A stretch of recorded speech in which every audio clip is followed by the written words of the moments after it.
эми бейишке чыгыш үчүн, бейишке барыш үчүн Бүгүн Жалал Абад шаарында жаштар экстремизмге жана терроризмге каршы аттуу форум өттү.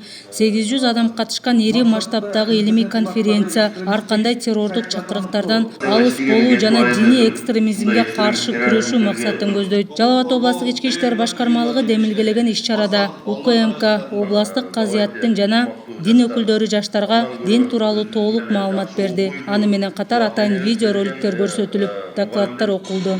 Учурда область боюнча 117 жаран Сирияга кеткендиги маалым болгон. Анын 20сы күч түзүмдөрү тарабынан алынып келинип, тийиштүү чаралар колдонулган. Сүрөткө тартып, интернетте таратып жатканын эркектер силер үйдө коркуп жатасыңар. Аялдарды карагылачы деп намыска тийүү.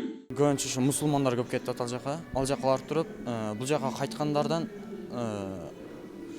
кайсы телефондон көрүп калдым, бирок бул жака кайтканда кандай бөйрөгү жок, боору жок, ушундай немелер, мындай мүчөлөрү жок кайра кайтып атат.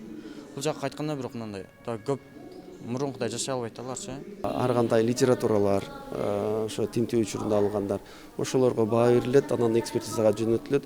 Ошолорду кайсынысы туура эмес багытта ошолор багыт берип, бул профилактикалык иштерди көбүнчө ушул кызмат алып барат, теология кызматы, дин боюнча түшүнүктөрдү берүү үчүн. Мындан сырткары кибер коркунучтар боюнча биздин бүгүнкү бөлүмүбүз бар. Буга да атайын биздин кызматкерлер даярдалган. Шаар мэриясы тарабынан колдоолор дайыма болуп турат. Шаардык ички иштер бөлүмү менен биргеликте, шаардын мэриясы менен биргеликте дайыма жаштардын арасында, студенттердин арасында профилактикалык ушундай иш-чараларды дайыма өткөрүп турабыз.